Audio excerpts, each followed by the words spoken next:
Saudara dan saudari yang dikasihi Tuhan, kita berjumpa dalam acara Mendekap Kasih Tuhan, bersumber pada 1001 renungan inspiratif karya Romo Frans Sales SCY, dan sebagai renungan singkat bagi saudara dan saudari yang sedang menderita sakit, baik yang dirawat di rumah sakit maupun di rumah sendiri, dirawat bersama keluarga. Dengan saya, Romo Valentinus Tejantara SCY dari komunitas SCY Teluk Betung, Lampung.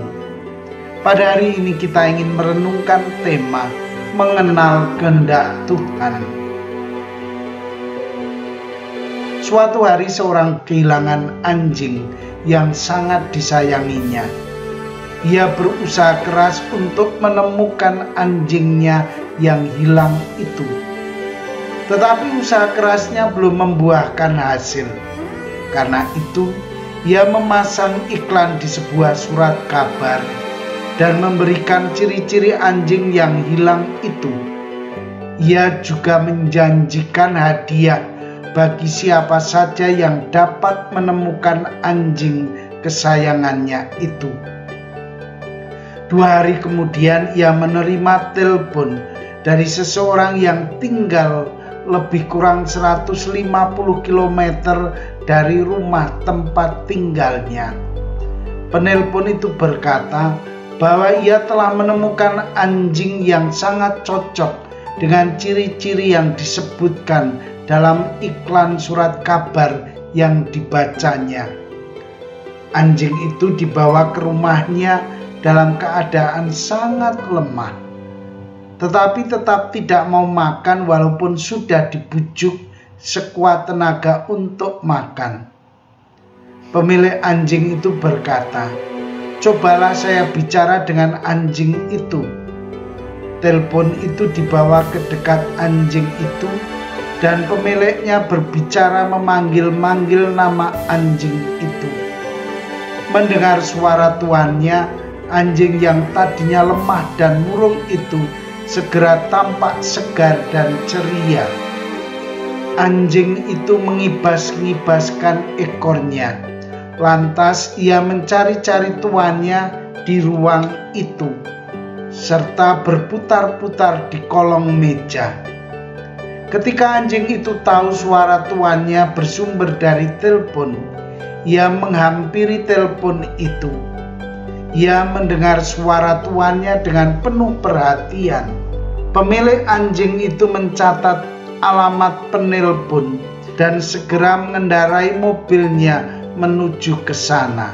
Ketika sampai di tempat rumah itu, ia melihat anjingnya sudah segar kembali, sebab sudah makan dengan lahapnya. Saudara dan saudari yang dikasihi Tuhan, dalam hidup ini sering kita lupa akan sesama kita. Kita lupa wajahnya, kita lupa kulitnya, kita lupa suaranya. Ketika suatu saat kita bertemu lagi, kita menjadi gembira. Yang kita lupakan itu ternyata masih hidup. Yang kita lupakan itu ternyata mampu mengembirakan kita. Mungkin seulas senyum dapat membuat kita bahagia. Mungkin suara merdunya membuat hati kita lega. Kisah tadi mau menunjukkan kepada kita bahwa mengenali sesama itu suatu yang penting dalam hidup ini. Orang yang kita kenal itu membantu kita untuk membangun persahabatan yang baik dan harmonis. Kita bisa menghindari pertengkaran atau salah paham karena kita mengenal sesama dengan baik. Dalam hidup berkeluarga, suami istri mesti sungguh-sungguh saling mengenal. Hal ini akan membantu mereka untuk membangun hidup bersama. Percecokan itu muncul karena mereka kurang saling mengenal dengan baik. Untuk itu, suami istri mesti belajar mengenai pasangannya.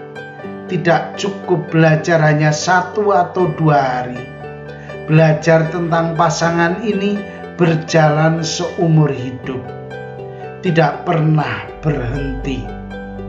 Sebagai orang beriman, kita ingin agar kita juga mengenal suara dan kehendak Tuhan dalam hidup kita. Apa yang dikehendaki oleh Tuhan bagi hidup kita? Orang beriman mesti yakin bahwa Tuhan selalu menghendaki yang terbaik bagi umatnya. Nah, mari kita berusaha untuk mengenal kehendak dan kebaikan seperti apa yang diharapkan dari kita. Saudara dan saudari yang terkasih, marilah mengakhiri renungan singkat kita dengan menyatukan iman, harapan, dan kasih kita kepada Tuhan. Akhirnya, berkat dan doaku selalu menyertai Anda yang sedang sakit. Semoga Tuhan memberi kesembuhan, kekuatan, dan ketabahan dalam memanggul salib hidup ini dan diberi semangat serta kesegaran. Doa dan berkatku selalu menyertai Anda. Sampai bertemu dalam renungan selanjutnya.